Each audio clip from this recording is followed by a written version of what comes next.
काय सांगू आता संताचे उपकार मज निरंतर जागविते काय रावे त्यासी भावे उतराई ठेवितो हा पायी जीव थोडा सहज बोलणे गीत उपदेश करोणी सायास शिकविते काय रावे त्यासी भावे उतराई ठेवितो हा पायी जीव थोडा तुका म्हणे वत्सले याची जिती तैसे मजे ते संभाळी काय गावे त्याचे भावे उतराई ठेवितो हा पायी जीव थोडा विठाला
पांडुरंगा करू प्रथम नमन दुसरे चरण संताच्या त्यांच्या कृपादाने कथेचा विस्तार बाबाजी सद्गुरुदास तुका विवेकाने जाणे सुगठित समाजाची कविले महासिद्धांताचे गोड रसिकत्व कविले लसित भक्ती रसे ततरविला श्री भागवत तरू तया ज्ञानेशाते विमलमतीने वंदन करो ओम नमो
ओम नमो ज्ञानेश्वरा करुणा करा दयाला तुमचा अनुग्रह लादलो पावन झालो चराचरी किंवा कळा कुसरी काहीच नेने बोलितो वचने आदि भाविका किंवा शरण शरण हनुमंता तुम्हा आलो रामदूता काय भक्ती त्याच्या वाटा मज राहाव्या सुभटा किंवा तुम्ही विश्वनाथ दिनरंक व्यानाथ कृपा कराल ते थोडी पाया पडितो बराडी मस्तक हे पायावरी या वारकरी संतांच्या विठला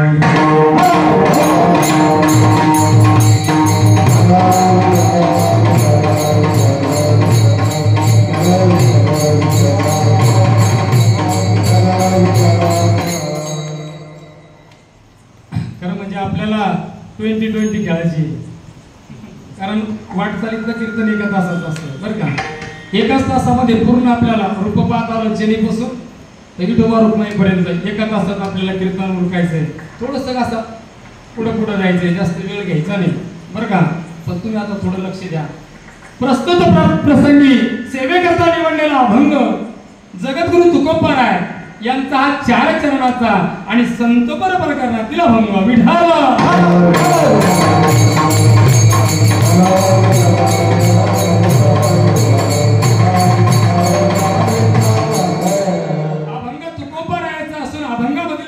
विषय असा आहे. तुकोबाराय या ठिकाणी सांगताय की बाबा मी काय सांगू की संतांचे आमच्यावरती किती अनाद उपकार या ठिकाणी आहे. महाराज काय सांगू आता संतांचे उपकार. का हो तुकोबाराय असे नेमके संतांनी तुमच्यावरती उपकार तरी कोणते केले. तर तुकोबाराय सांगताय की त्यांनी आम्हाला आमच्या हिताच्या ठिकाणी निरंतर त्या ठिकाणी काय केलं, त्या ठिकाणी जागर केलं. मग तुकोबाराय सांगताय की त्यांनी आम्हाला आमच्या हिताच्या ठिकाणी त्या ठिकाणी जागर केलं.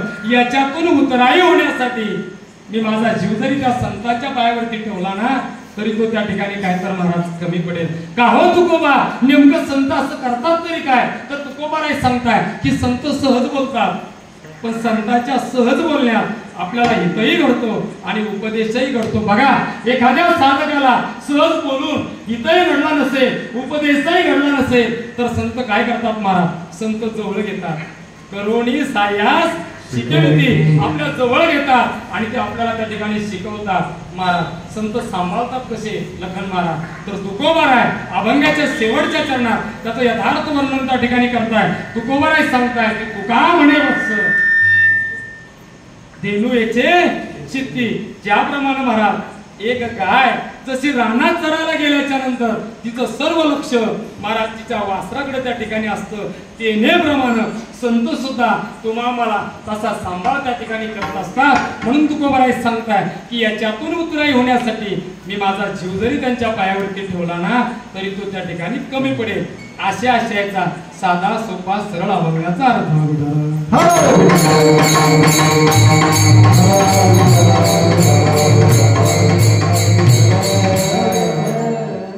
या ठिकाणी सेवेला सुरुवात करणे अगोदर थोडासा अल्पपरिहार या ठिकाणी देण्याचा झाला. तो येणेप्रमाणे की श्री क्षेत्र हनुमान संस्थान बोरगाव फदार ते श्री क्षेत्र महाराज विदर्भाची पंढरी असणार श्री क्षेत्र शेगाव निवासी समर्थ सद्गुरू गजानन बाबा यांच्या चरणाशी लीन होण्यासाठी ही पायी दिंडी या ठिकाणी काय तर वाटचाल या ठिकाणी करत आहे. आणि त्या पायी दिंडीचा आजचा 3रा मुक्काम समर्थ सद्गुरू गजानन बाबाच्या दरबारात या ठिकाणी होत आहे. आणि खऱ्या अर्थानं महाराज अगोदर लोकांनी शेगाव कसा असेल ते पाहिलं नाही, पण खऱ्या अर्थानं मला वाटतं कुठंतरी गजानन बाबाचा वास या ठिकाणी झालेला असावा. म्हणूनच या भूमीला एवढं पवित्र या ठिकाणी एवढं सोपं नसतं महाराज बरं का. पवित्र ते कुळ पावन तो देश जेथे हरीचे दास जन्म घेती. आणि जेवढे सेवाधारी आहे हे त्या पांडुरंग परमात्म्याचे दास आहे. सेवक वेगळे, वारकरी वेगळे आणि दास वेगळे. विठाल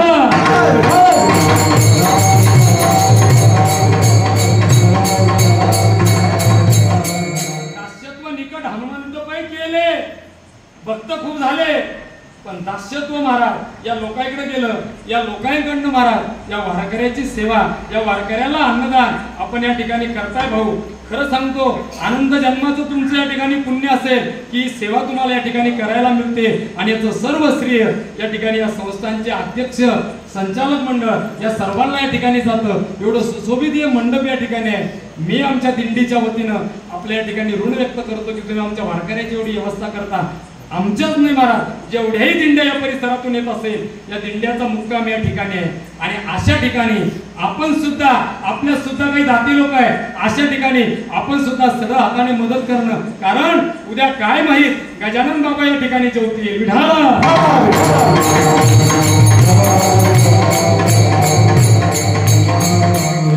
आमच्या दिंडीचे सर्व कारण या दिंडीला कोणी चालक मालक नाही बरं का. या दिंडीचे चालक समर्थ सद्गुरू गजानन बाबा या ठिकाणी सर्वच आमच्या गावातील हे सर्वच मंडळी या ठिकाणी या पालखीमध्ये जशी सेवा मिळेल तशी सेवा या ठिकाणी करतात. बस आता मी जास्त याच्यामध्ये वेळ घालणार नाही, कारण आता अर्धा तास या ठिकाणी शिल्लक उरला. फक्त या अर्ध्या तासामध्ये गोड चिंतन संतांचं चरित्र आपल्याला ठिकाणी बघायचं आहे. मग हाताने टाळी आणि मुखाने विठ्ठल विठ्ठल विठ्ठल.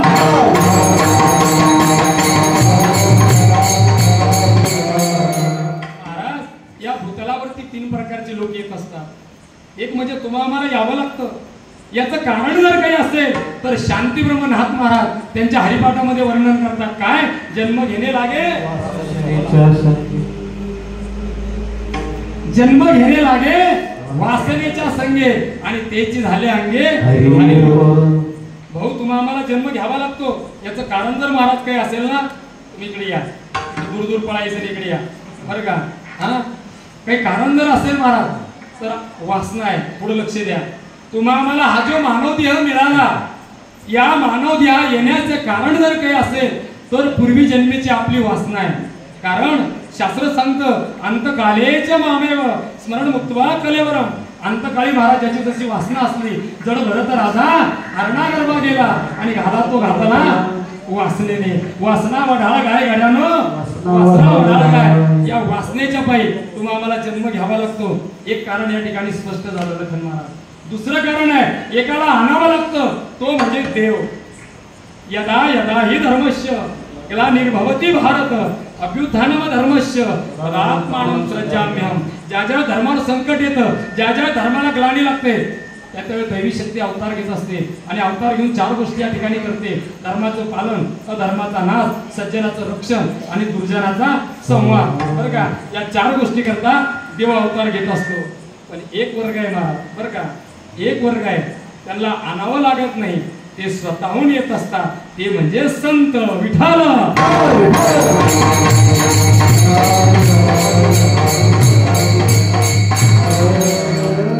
कशा करता येतात तो शिवाजी महाराज संत?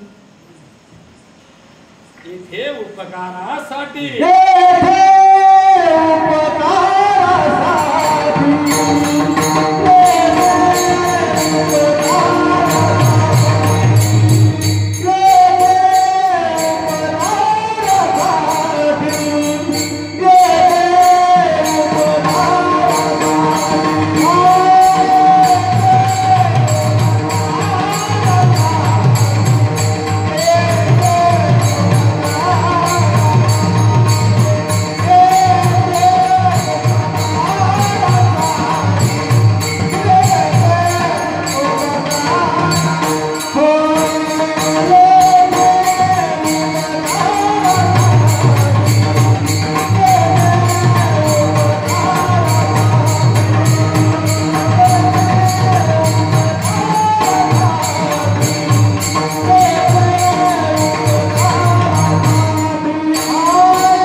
येथे उपकारासाठी कोण गजानन बाबा महाराज, कोण गजानन बाबा माहित आहे तुम्हाला? कुठून आले? कोणाला माहित आहे? संत येत असतात महाराज. कशा करता? उजळ वया आलो वाटा मार्ग लावण्या गेले आधी दयानिधी संत दे तेनेची पंते चालू जाता न पडे गुंता कुठे काही संत महाराज कोण आहे? संत देवच आहे. देवते संत, देवते संत निमित्त त्या प्रतिमा. देव आणि संत वेगळे नाही महाराज. बघा ना, देव आणि संत एकच आहे, फक्त प्रतिमा त्या ठिकाणी काय तर महाराज वेगळ्या. असो, कशा करता आले संत? लय जड चाललं का? मला माहिती महाराज, तुम्ही म्हणसान पोपटा गाडीत बसून आला, बिट्टू सारखा बोलू राहिला, आम्ही 27 किलोमीटर चालत आलो. पण मला काळजी आहे, मला दिंडीचे नियम माहिती आहे बरं का. पण तुमचं हित व्हावं महाराज, कारण या कलियुगामध्ये जर तुम्हाला तुमचा उद्धार व्हावा असं वाटत असेल तर हे कीर्तन ऐकलं पाहिजे. कलियुगा माझे करावे कीर्तन, तेने नारायण देल भेटी. आता भेटीला चाललो आपण देवाच्या, आणि देवाच्या भेटीला चाललो गोटी घरच्या. आता लय सांगितलं असतं तुम्हाला, भेटीला चाललो देवाच्या आणि गोटी पुऱ्या घरच्या. पडला का पाणी, झोपला का पिंट्या, कसे आहे आत्या, कसे आहे मामा, घरचं. आणि चालल्या शेगावला. महाराज थोडं लक्ष द्या बरं का बाबा, थोडं लक्ष द्या. हे बा जीवनामध्ये हे 2 वाक्य आता माझे घेऊन जा भाऊ, तुम्ही लक्ष करायला लावायला. हे 2 वाक्य माझे घेऊन जा. आपण कशा करता चाललो महाराज? तर आपण आता स्वर्गात चाललो. स्वर्ग कुणी पाहिला महाराज? अरे शेगावच आपलं स्वर्ग आहे, पंढरीच आपलं स्वर्ग आहे. आपण चाललो कुठं? स्वर्गामध्ये. बर बर, स्वर्गात चालले महाराज. पण काही लोक असे असतात बरं का, काही लोक असे असतात. मी प्रत्येक वारीचं कीर्तनाचा दृष्टांत सांगतो. तर मागं पुढे येण्याचं होऊ शकतं 5-10 मिनिटाचं, मी होऊ देणार नाही. पण हा दृष्टांत कळेल बरं का लखन बा, हा दृष्टांत कळेल. तुम्ही भुंगे पाहिले का? भुंगे भुंगे पाहिले का? भुंगे वंदाबाईने असे वर पहा ना. तर तुम्हाला रोज चांगलं चित्तर पाहायची सवय. आता हे चित्तर बी असं आहे, बेचित्तर. हो ना, पण घडी पर पहा बापा आता. हा बरं का, भुंगे भुंगे पाहिलेत ना भाऊ तुम्ही, शूटिंग वाले भाऊ? महाराज भुंगे असते 2. एक भुंगा असतो मकरंद सेवन करणारा, तो फुलावरती असतो. आणि एक भुंगा आहे महाराज, सकाळी सकाळी आपण बाहेर जातो ना, त्याच्या गोळ्या करतो.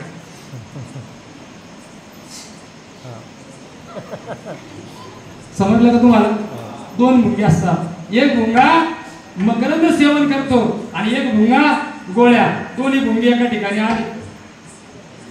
वारी कशा करताय महाराज? आहे का वारी? या जन्माचं हित करण्याकरता, आपलं जीवन सुधारण्याकरता वारी आहे. वारी म्हणजे टाइमपास नाही. आता आम्हाला कामधंदे नाही म्हणून आपण चला शेगावला, मावशी चालली, अक्का चाल, दादा चालला, भाऊ चाल, असं नाही महाराज. वारी एवढ्या करता की या वारीत आल्याच्या नंतर आपल्यातले विकार आपल्याला त्यागायचे, आपल्यामध्ये जे जे दोष असतील ते दोष आपल्याला ठिकाणी सोडायचे. याच्याकरता वारी आहे महाराज. दोन्ही भुंगे उशावणी, दोन्ही भुंगे एकमेकाला भेटले गावात. आणि मकरंद सेवन करणारा भुंगा गोळ्या करणाऱ्या भुंग्याला म्हणाला, ए चल आता उद्या मी स्वर्गात चाललो, चल माझ्या सोबत. हे म्हणजे स्वर्गात काय असतं? अरे स्वर्गात भोग असतात, स्वर्गात देवता असतात, स्वर्गात जे काही मागेल ते त्या ठिकाणी मिळत असतं. आणि तो मकरंद सेवन करणारा भुंगा या गोळ्या जमा करणाऱ्या भुंग्याला म्हणायला लागला, ते म्हणे बाबा तू म्हणतो ना तर चाल. दोघे निघले. निघल्याच्या नंतर हा गोळ्या करणारा जो भुंगा होता यानं विचार केला की स्वर्गात या गोळ्या भेटणार नाही, म्हणून त्याने 4-5 गोळ्या आपल्या पगलात घेतल्या. आता आपल्यात बी काही भुंगे आहेत, बिड्या सुटत नाही, तंबाखू सुटत नाही. हा तरी वारी हे बरं का भाऊ, वारीमध्ये व्यसन मुक्त झालं पाहिजे. त्या भुंग्याने विचार केला की आता स्वर्गात जायचं, तिथं मकरंद आता सेवन करणारा किडा सेवन करेल, म्हणून या गोळ्या करणाऱ्या भुंग्याने 2-4 गोळ्या आपल्या पगलात घेतल्या. आणि तो 2 जण कुठे गेले? स्वर्गात. आता हा मकरंद सेवन करणारा भुंगा मकरंद सेवन करायला लागला, भगवंताचं नामचिंतन करायला लागला. आणि हा बगल्यातल्या गोळ्या काढल्या आणि तिथं गोळ्या करायला लागल्या. तसे काही भुंगे दिंडीत येऊन सुद्धा त्यांचे इकार जात नाही. विढाला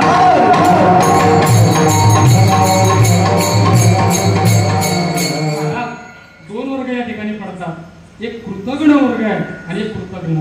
कृतज्ञ कोणाला म्हणावं?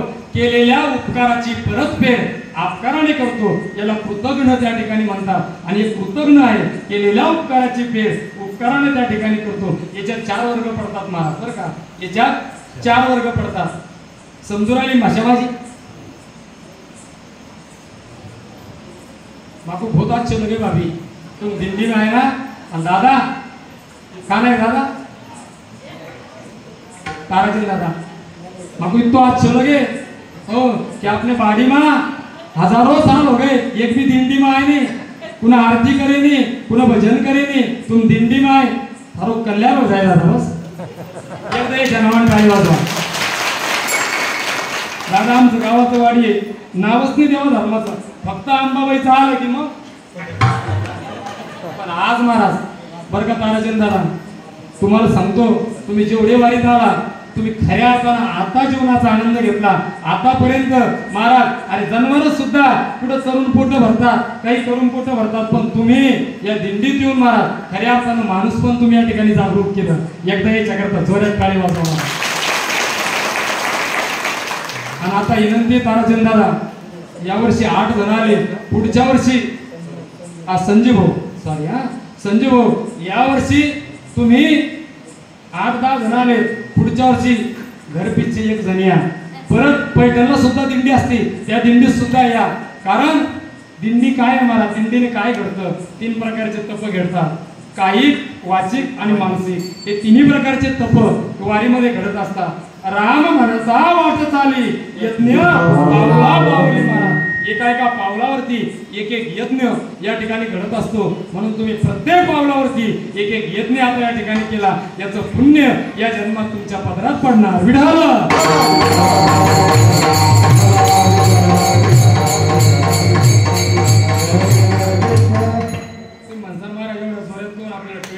सांगितलं मी अगोदर आहे की नाही, फास्ट जायचं आहे. 4 वर्ग याच्यात पडतात महाराज. किती? 4 वर्ग. 1 वर्ग आहे, थोडं लक्ष द्या, अभंग फार गोड आहे. गजानन बाबाच्या दरबारामध्ये 1 वर्ग आहे लखन महाराज की तो उपकारावर अपकार करणारा. 1 वर्ग आहे उपकारावर अपकार करणारा, 1 वर्ग आहे उपकारावर उपकार करणारा, 1 वर्ग आहे अपकारावर अपकार करणारा, आणि 1 वर्ग आहे अपकारावर उपकार करणारा. आणि तो वर्ग म्हणजे गजानन बाबाचा.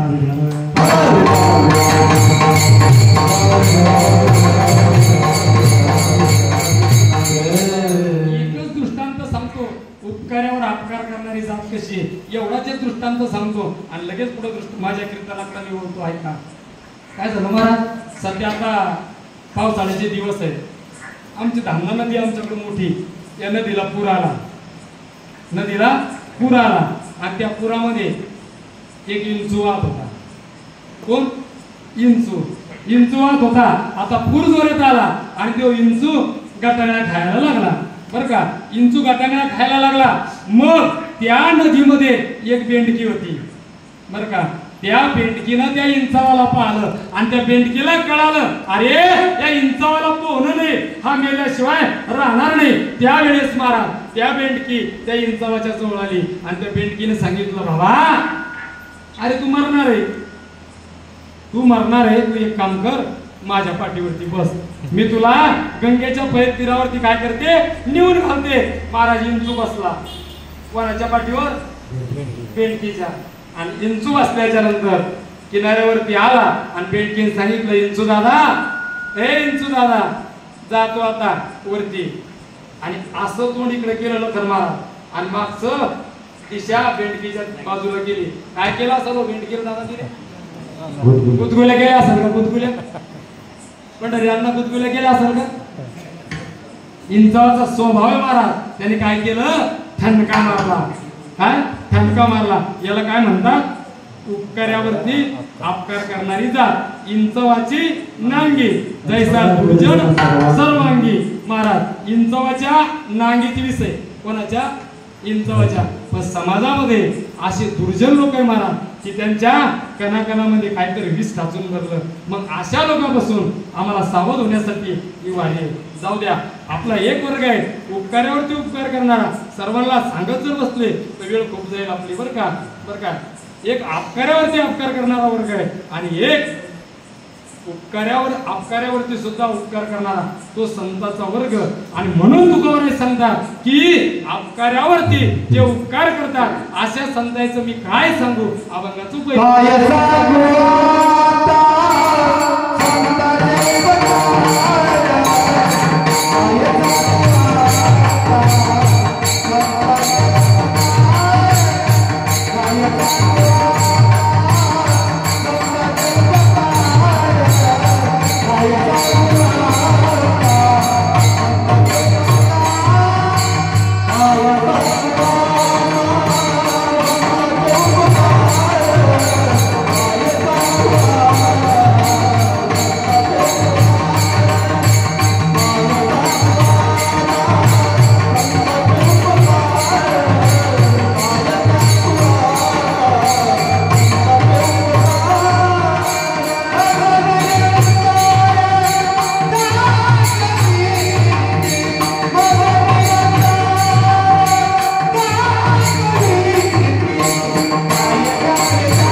याचं जर चिंतन आपण केलं, महाराजाचं मनन जर केलं लखन महाराज, तर आपल्याला कळेल अरे एक दोन अभंग आमच्यासारखे कीर्तनकार बसवतात, त्या अभंगावरती थोड्या थोड्या टिपण्या तयार करतात आणि लोकांपुढे मांडण्याचा प्रयत्न करतात.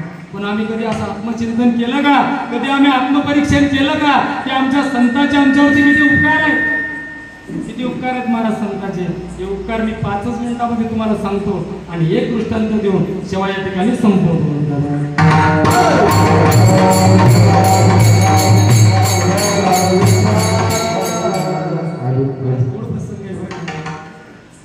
ज्यावेळेस माऊली नामोबारायांच्या आईवडिलाला लोकांनी वाळीत टाकावं आणि वाळीत टाकल्याच्या नंतर एक नव्हे दोन नव्हे 4 लेकरं विठ्ठलपंत आणि रुक्मिणी मातेला त्या ठिकाणी झाले. थोडं लक्ष द्या बरं का, झालं कीर्तन. आता एवढं कीर्तन जर तुम्हाला कळालं, एवढा दृष्टांत जर कळाला तर तुम्हाला संतांचे उपकार करतील. मला जास्त तुम्हाला लावून न्यायचं नाही. महाराज 4 लेकरं झाले, सर्वांना कथा भाग ज्ञात आहे. आणि ते लेकरं लहानाचे मोठे होत असताना त्या ठिकाणी तुम्हाला तो मुंजेचा प्रकार, शुद्धीपत्र हे सर्व तुम्हाला त्या ठिकाणी माहीत आहे. याच्या पुढे जर जायचं झालं तर एक वेळेचा प्रसंग आहे.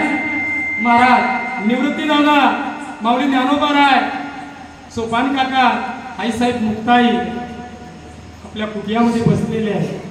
कारण ज्या लेकरांचे आई वडील त्या ठिकाणी या समाजानं त्यांना देहांत प्रायश्चित करायला लावलं आणि त्या लेकर त्या ठिकाणी कुटियामध्ये बसलेले आहेत. ऐका बरं का, 5 वर्षाची माझी मुक्ताई आहे आणि माझ्या मुक्ताईने ज्ञानदादाला म्हणावं, ज्ञाना हे ज्ञाना, किती दिवस झाले आई मला सोडून गेली, बाबा मला सोडून गेले. जोपर्यंत आई या ठिकाणी होती तोपर्यंत आई मला मांडी करून द्यायची, मला प्रेमानं माझी आई मांडे खाऊ घालायची. परंतु आज ज्ञानदादा माझी आई या ठिकाणी नाहीये आणि ज्ञानदादा मला असं वाटतंय की ज्ञानदादा आज कुठंतरी मला मांडे खाण्याची इच्छा या ठिकाणी प्रगट झाली. आणि हे शब्द बाहेर बसलेल्या निवृत्ती दादाने ऐकले. निवृत्ती दादा कुटियामध्ये आले आणि छोट्या मुक्तीच्या तोंडावरनं माहीत हात फिरवला आणि ज्या वेळेस निवृत्तीनाथानं आईसाहेब मुक्ताईच्या तोंडावरनं हात फिरवला, महाराज त्यावेळेस आई वडिलाचं स्मरण आईसाहेब मुक्ताईला झालं आणि गळा गळा गळा गळा गळा आईसाहेब मुक्ताई रडायला लागल्या आणि मुक्ताईच्या डोळ्यातले अश्रू ज्ञानदादाने पाहिले, सोपान काकाने त्या ठिकाणी पाहिले आणि सर्व 4च्या 4 लेकरं त्या ठिकाणी एकमेकाच्या गळ्यात पडून रडायला लागले. महाराज आणि निवृत्ती दादाने ज्ञानदादाला सांगितलं, ज्ञाना अरे सोपान आपल्या मुक्ताईला सांभाळेल. महाराज आई वडिलाच्या नंतर जर मुक्ताईचा सांभाळ जर कोणी केला असेल तर तो सोपान काकाने केला. कारण ज्ञानदादा आणि निवृत्ती दादा महाराज भिक्षा आणण्याकरता जायचे आणि त्यावेळेस छोट्या मुक्तीला सांभाळण्याकरता महाराज सोपान काका त्या ठिकाणी असायचे आणि सोपानानं आईसाहेब मुक्ताईला सांभाळावं. आणि त्यावेळेस निवृत्ती दादाने ज्ञानदादाला सांगितलं, ज्ञाना हात खांद्यामध्ये गळ्यामध्ये झोळी अडकव, मी एक झोळी अडकवतो आणि सोपान आपल्या मुक्ताईला सांभाळेल. आपण दोघेच्या दोघे काय करू, आपण अलंकापुरीमध्ये जाऊन कोरा अन्न त्या ठिकाणी आलो. आणि त्यावेळेस महाराज ज्ञानदादाने गळ्यामध्ये जोडी गुंतवली, निवृत्तीनाथाने जोडी गुंतवली. पहिल्या दिवशी ज्ञानदादा गेले, आई भिक्षाम देही, महा भिक्षाम देही. पूर्ण अलंकापुरीमध्ये ज्ञानदादा हिंडायचे. पण एकाही अलंकापुरी मधल्या व्यक्तीनं ज्ञानदादाच्या जोडीमध्ये साधू कोरांना सुद्धा त्या ठिकाणी टाकलं नाही. एका गल्लीमध्ये निवृत्ती दादा आणि निवृत्ती दादा सुद्धा हिंडायचे, आई भिक्षाम देही, महा भिक्षा दे, अगं माझ्या मुक्तीला मांडे खायचे. परंतु त्या अलंकापुरीमध्ये महाराज निवृत्तीनाथालाही कोणी भिक्षा दिली नाही. तो दिवस तसाच गेला. महाराज आलेल्या झोळ्या मुक्ताईने पाहिल्या, रिकाम्या झोळ्या मुक्ताईने पाहिल्या. महाराज आज समर्थ सद्गुरू गजानन बाबा लोकांचे उष्ट त्या ठिकाणी खायचे आणि त्या गजानन बाबाच्या नावानं आज अन्नदान त्या ठिकाणी किती चालू आहे. अखंड भारतात नव्हे, अखंड जगात एवढं अन्नदान कुठे चालत नाही. एवढं अन्नदान आमच्या गजानन बाबाच्या संस्थेत चालतं. पण अगोदर बाबाने उष्ट खाल्लं, बाबाला अन्न सुद्धा त्या ठिकाणी लोक देत नव्हते. ही परिस्थिती आहे. आणि निवृत्ती दादाला आणि महाराज माऊली ज्ञानोबा राहायला कोणी कोरांना त्या ठिकाणी दिलं नाही आणि रिकाम्या झोळ्या मुक्ताईच्या हातात दिल्या आणि त्या झोळ्या ज्यावेळेस मुक्ताईने पाहिल्या छोट्या मुक्ताईचं हृदय भरून आलं. अरे 5 वर्षाचं लेकरू आहे, त्या लेकराला आता अन्नाची गरज आहे आणि त्या लेकराला जर अन्न मिळालं नाही तर लेकराची अवस्था काय होईल. चारीच्या चारी लेकरं महाराज इंद्रायणीवरती गेले, पाणी घेतलं आणि त्या पाण्यानं रात्रभर आपलं पोट त्या ठिकाणी काय कर महाराज चारही लेकरांनी भरलं. आणि दुसऱ्या दिवशी परत महाराज निवृत्तीनाथानं आणि ज्ञानदादानं जोडी गुंतवली आणि जोडी गुंतवल्याच्या नंतर महाराज अलंकापुरीमध्ये गेले. एका दारामध्ये गेले, एका आईला हात जोडले, आई अगं माझी मुक्ती 4 दिवसापासून उपवासी आहे, त्या मुक्तीसाठी तरी थोडं कोरान्न दे. एका आईनं थोडंसं कोरान्न ज्ञानदादाच्या जोडीत टाकलं आणि महाराज ज्या वेळेस ज्ञानदादा ते कोरान्न घेऊन निघाले आणि निघाल्याच्या नंतर वाटेमध्ये एक व्यक्ती त्यांना घोड्यावरती बसून आला. त्या व्यक्तीने त्याला विचारलं, ए ज्ञान्या, अरे कुठे निघाला तू? अलंकापुरी भागवायला निघाला का? अरे कुठे गेला होता? आणि त्या येसोबानं माऊली ज्ञानोबरायाला अडवलं आणि माऊली ज्ञानोबरायाच्या जवळची झोळी घेतली आणि जशी झोळी घेतली तशी महाराज आकाशामध्ये भिरकावली आणि त्या झोळीमधलं सर्व कोरान्न महाराज जमिनीवरती पडलं. आणि नुसतं जमिनीवरती पडलं नाही तर त्या येसोबानं माऊली ज्ञानोबरायाच्या झोळीमध्ये शेण त्या ठिकाणी टाकला. अरे शेणानं भरलेला धांडा जनावर सुद्धा खात नाही, ते माझ्या माऊली ज्ञानोबरायाच्या झोळीत या लोकांनी टाकावं. आणि महाराज त्यावेळेस ज्ञानदादानं झोळी गळ्यात गुंतवली आणि धावत धावत धावत धावत ज्ञानदादा महाराज काय तर त्या कुटियापाशी आले, सिद्धबेटावरती आले. महाराज आजही आम्ही अलंकापुरीत गेलो तर त्या सिद्धबेटावरती आजही फार मोठी बिकट अवस्था आहे बरं का.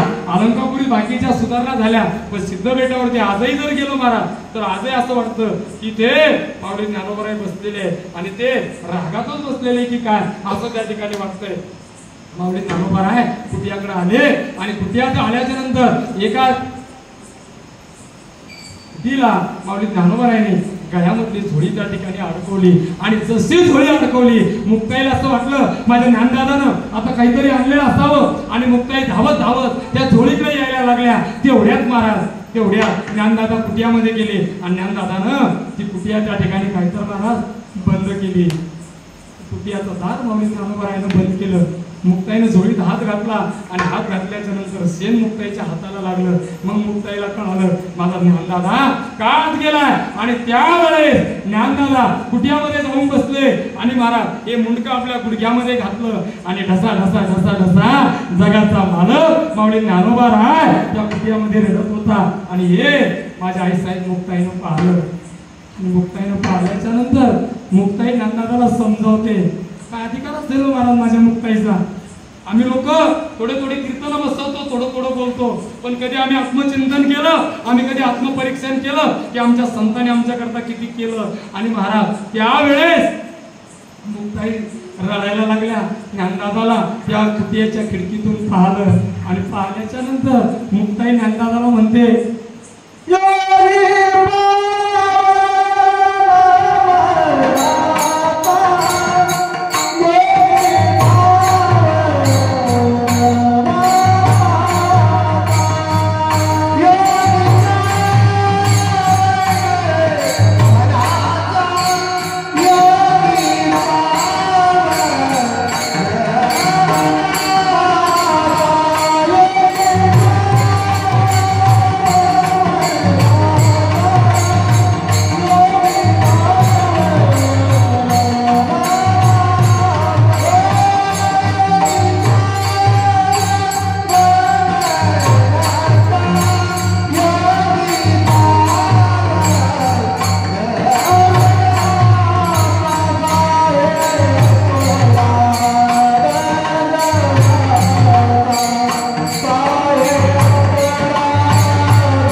योगी पावन मनाचा असा हे अपराध जनाचा. अहो तुम्ही योग्या लोकांनी महाराज काही महाराज आता खाली जर जीव आली तर कोणी काय पत्तीशी पाडतं का? फार मोठा उपदेश छोटी मुक्ताई विश्व माऊली ज्ञानोबरायला त्या ठिकाणी करते आणि माऊली ज्ञानोबरायला विनंती करते, ज्ञानदादा दार उघडा. ज्ञानदादा बोलते मुक्ते आता मला दार उघडायचं नाही. कारण का तर या समाजाने एवढ्या यज्ञ आमच्या संताला या ठिकाणी दिल्या, पण मुक्ताईने परत ज्ञानदादाला ताटीच्या अभंगातून उपदेश त्या ठिकाणी करावा आणि उपदेश केल्याच्या नंतर माऊली ज्ञानोबरायने त्या ठिकाणी ताटीचं दार त्या ठिकाणी उघडावं. आणि जसं दार उघडलं तसं माऊली ज्ञानोबराय ज्ञानाच्या रूपानं त्या दारामधनं काहीतरी महाराज बाहेर आले. जर मुक्ताई साहेब नसत्या तर माऊली ज्ञानोबरायनं हे ज्ञानेश्वरी सारखं विचार महाराज हरिपाठासारखं ज्ञान तुम्ही आम्हाला या ठिकाणी दिलं नसतं. म्हणून तुकोबराय सांगता की काय सांगू आता संतांचे उपकार मज निरंतर जागविती. आणि याच्यातून उतराई होण्यासाठी तुकोबराय सांगताय की मी माझा जीव जरी त्यांच्या पायावरती दिला ना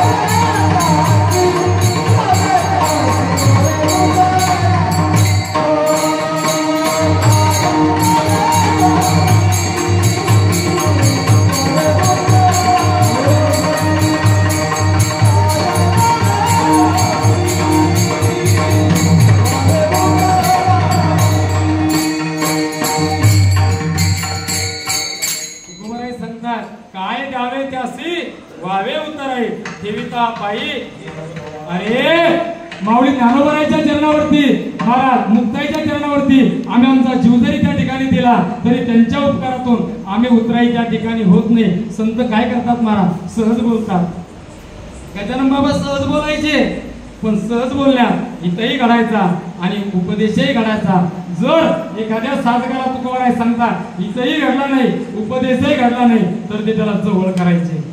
करुणी सायास शिकविती. बस एवढाच एक दृष्टांत 2 मिनिटात सांगतो आणि सेवा संपवतो.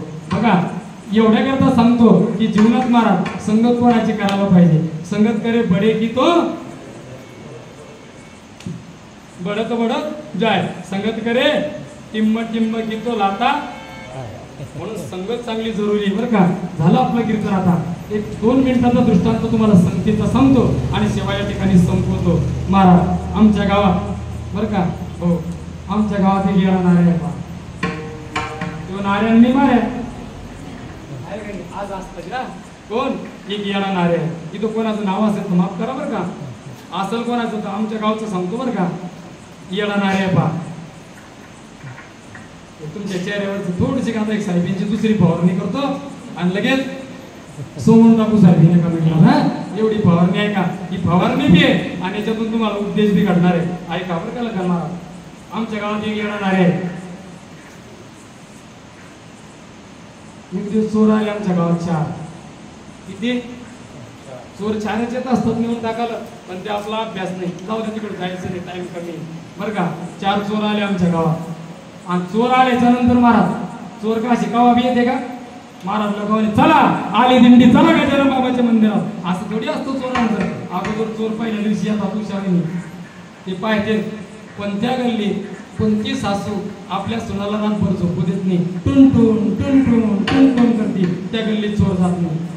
कोणत्या गल्लीत ते स्वतःला झोपत नाही घरचीला झोपू देत नाही आणि गल्लीवाल्याला झोपू देत नाही. त्या गल्लीत सुद्धा चोर जात नाही. मग चोर आले कैलास बाबा मारुतीच्या मंदिराजवळ रातच्या 11 वाजता. आणि जसे चोर आले तसे त्या पडसावलीत त्याला एक माणूस दिसला. येणार माणूस दिसला. त्या चोराचा पास म्हणे थांबा रे. काय झालं. अरे तिकडे कोणीतरी माणूस आहे. त्या चोरातला एक म्हणला अरे मी त्याला पाहिले म्हणे तो येणार रे. अरे येडा का असत नाही दांगडू करत त्याला आपल्या बाजूला घ्या. काही जरूरत आहे का येड्याला आपल्या संगतीत घ्यायची. अजिबात घ्यायचं नाही. आम्हाला येड्याला संगतीत संगत चांगल्याचीच करायची उपदेश बरं का. आणि मग पमा या चारी चोरांना नाऱ्या बोलावला आपल्यासोबत आणि नाऱ्याला घेऊन चोर चोरी करायला निघले एका मोठ्या बंगल्यात आणि बंगल्यात गेले. आता मोठा बंगला मोठा कंपाऊंड, आपलं छोटं घर कंपाऊंडच नाही आहे का नाही महाराज. गेले चोर आणि कंपाऊंड जोर गेले चारीच्या चारी चोर आणि चारी चोरांनी विचार केला एक काम करू म्हणे आपण आता या नाऱ्याला काय करू आत टाकू म्हणे. पकडलं तर याला नाऱ्या याला कोण चोर म्हणणार आहे. मग चारीच्या चारी चोराने नाऱ्या उचलला. जसा नाऱ्या उचलला तसा महाराज कंपाऊंडच्या आत टाकला. नाऱ्या आत गेला आणि चोराने आवाज दिला. तिथे का चोऱ्याने दांगू करणं चालतो का माया म्हणे. त्या चोराने सांगितलं हे नाऱ्या अरे बंगल्यातल्या जडजड वस्तू आण काय. आता हे मुळात येड हे इकडं तिकडं हिंडलं. कुलडायचे दिवस होते, उन्हाळ्याचे दिवस होते. बया कुलड्या वाटत्या त्या कशावर वरट्यान पाट्यावर. हे वासा तिकडे गेलो आणि याला घावला वरटान पाटा. लखन महाराज त्यानं घेतला वरटान पाटा डोक्यावर घेतला. जिथे चार चोर उभे होते जसा आला चोराचा बास म्हणे अरे याला का चोरी करायला आणलं का डोक्यात दगड घालायला आणलं. महाराज ज्यांना आणलं होतं तो काय म्हणे थांबा याला मी समजून सांगतो. आणि मग त्या चोरानं सांगितलं नाऱ्या अरे हलक्या हलक्या वस्तू आण. हे हिंडलं इकडं तिकडं रतन दादा याला काय हलकी वस्तू सापडती बरं का. इकडं येईल तिकडं येईल. मग हिंडता त्याला सापडला फडा. झाडू वेगळा झाडू असा राहतो चुटू चालतो. फडा असा फिंजाऱ्या राहतो. हा त्याला सापडला फडा. जसा नाऱ्यानं फडा घेतला आणि ते चोर जिथं होते त्याच्या बाजूला फडा कुठं आवाज देत असतो का आपल्याला बरं का. जसा फडा टेकला चोरायच्या बाजूला आणि त्या फड्यातला खाकाना चोरायच्या डोळ्यात गेला. त्या चोरायचा बास म्हणे अरे याच्या जर नांदी लागलो हा गाडीत बसून येईल. याच्या जर नांदी लागलो तर काकड्यावाले जागी होतील. हा चोर मारायच्या याच्या नांदी लागायचं नाही म्हणे. मग चला म्हणे आपण चौघच्या चौघ आत जाऊ. आत गेले आणि नाऱ्या सांगितलं नाऱ्या आता वय भरतो बाजूला आम्ही आमची चोरी करून घेतो. आता नाऱ्या झाला कायलाच बाबा मोकळा. त्याला काय काम राहिलं पंढरी दादा त्याला काय काम राहिलं. नाऱ्या झाला मोकळा आणि नाऱ्या लागला बंगल्याला. बंगल्यामध्ये आता चोर गेले रूम मध्ये त्याने कपाट गिपाट उघडले. सोनानं चोरायला लागले आणि नाऱ्या गेला मग हिंडत तिथं किचन रूम होती. त्या किचन रूम मध्ये नाऱ्या गेला. जसा नाऱ्या किचन रूम मध्ये गेला त्या गॅसवर मोठं कुकर होतं बरं का. आणि ते कुकर जवळ नाऱ्या गेला. कुकर उघडलं तो फुल भरून कुकरामध्ये खिचडी होती. अशी खिचडी होती वाटाणे फुटाणे शेंगदाणे तुमच्या तोंडाला पाणी म्हणून कमी सांगतो हा बरं का. एवढी मोठी भरेल खिचडी. तुम्ही म्हणतात महाराज तो आता खडा खराब झाला का. रातच्या 2 वाजता कुठं कुकर भरेल खिचडी राहते का. पण त्या दिवशी आपका होती. कोण होती त्या दिवशी त्या नवरा बायकोचे व्हायला होते भांडण आणि दोघं उपाशी झोपेल होते. महाराज नाऱ्या गेला खिचडीचं देऊ उघडलं आणि एका प्लेट मध्ये खिचडी घेतली. पण काही लोकांना गीताबाई अशी सवय बरं का की वरण फिक्का असो का तिखट असो पण वरून तेल काही लोकांना आदतच येते. महाराज नाऱ्या गेला तेलाची कॅटली काढत. तेलाची कॅटली आणि तेलाची कॅटली काढत असताना बायाले हुशार. पिठाचं चालणं खाली, बेसनाचं चालणं खाली, डाळीचा कूट खाली, तूप वर, तुरीची डाळ वर, डब्यावर नाव मुंगाची डाळ तुरीची डाळ. जाऊ द्या तिकडे जायचं नाही. चांगल्या चांगल्या वस्तू वर ठेवत्या आणि जे खालचं येते खाली ठेवत्या. आणि तेलाची कॅटली नीती वर लटकेल होती. महाराज तेवढ्यात नाऱ्या गेला कॅटली काढायला. जशी कॅटली काढायला गेला तसा नाऱ्याचा झोक गेला. ते भांडे लटकेल होतं महाराज. ते भांड्याची मांडणी धार खाली आली. घरमालक मालकी उठली. नाऱ्या आवाज त्या चोराला ऐकला. मालकन मालकी उठली. जसे चोर पळत आले ते म्हणे अरे मालकन मालकी यायला लागला आणि या जर पाहिलं नाऱ्याला तर आपल्याला मारतील. हे चारीच्या चारी चोर आले आणि जसा नाऱ्या धरला तसं ते किचन रूम मध्ये काय बाबा तो केला नाही का पोटमाळा. त्या पोटमाळ्यात नाऱ्या टाकून द्याला आणि चोर पलंगा खाली जाऊन लपले बरं का. चोर लपले. मालकन मालकीन आले. मालकीन होती मायासारखी म्हणजे अशी काळी नव्हती अशी पतली होती. हा मालक आमच्या शिवाजी महाराज सारखे. हा मालकीन मायासारखी मालक शिवाजी महाराज सारखे. महाराज ते खिचडीचं ताट पाहिलं. महाराज जसं ताट पाहिलं तसं मालकान माया बसल्या. संजीव माया बसल्या. गाव 2 वर्ष झाले आपलं लग्न होऊन. तो वहिनी लग्न अजून द्यायचे वहिनी द्यायचे हाल सांगतो तुला बरं का. 2 वर्ष झाले हा लग्न होऊन. आणि प्रत्येक महिन्यात माझ्या संग भांडण करते आणि रातची एकटीच उठती आणि खिचडी खाती. ती म्हणे मालक खिचडी मी खाल्ली नाही. मग तो नाही खाल्ली खिचडी तर इथे का चोर आले का बरं का. त्यानं टिपुरं घेतलं बायकोला मारणार तेवढ्या ती म्हणे मालक मला मारू नका मी खिचडी खाल्ली नाही. आणि तुम्हाला जर असं वाटतं खिचडी मी खाल्ली असेल तर वर छान आला डोळे. नाही कळलं का तुम्हाला. जर मी खिचडी खाल्ली असेल तर वर छान आला डोळे. महाराज नाऱ्याचे लाईटच लागले ना मुळात येड. हा हे काय म्हणतं हाव ना हाव ना हाव ना मला डोळे आहे आणि पलंगा खाली लपे चार का नळे आहे का. चारीच्या चारी चोर बाहेर काढले आणि चारीच्या चारी चोर मारले. मग संगत जर करायची महाराज तर संताची त्या ठिकाणी करा. हा एवढा गोड संदेश या ठिकाणी देतो. संत सांभाळतात कसे अभंगाचं शेवट.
काय सांगतात एक प्रश्न मुक्का म्हणे पर्यंत खऱ्या अर्थानं अभंगाचा अर्थ असाच असेल, अभंगाचं निरूपण असंच असेल हे योग्य नाही. परंतु मला माझ्या अल्पमतीप्रमाणे जे मांडता आलं ते मांडण्याचा प्रयत्न केला. जे योग्य असेल तो समर्थ सद्गुरू गजानन बाबाचा कृपा आशीर्वाद किंबहुना बोलण्याच्या ओघामध्ये एक अर्धा शब्द मंगळ निघाला असेल. अल्पबुद्धी बालक समजून मला या ठिकाणी आपण क्षमा करा.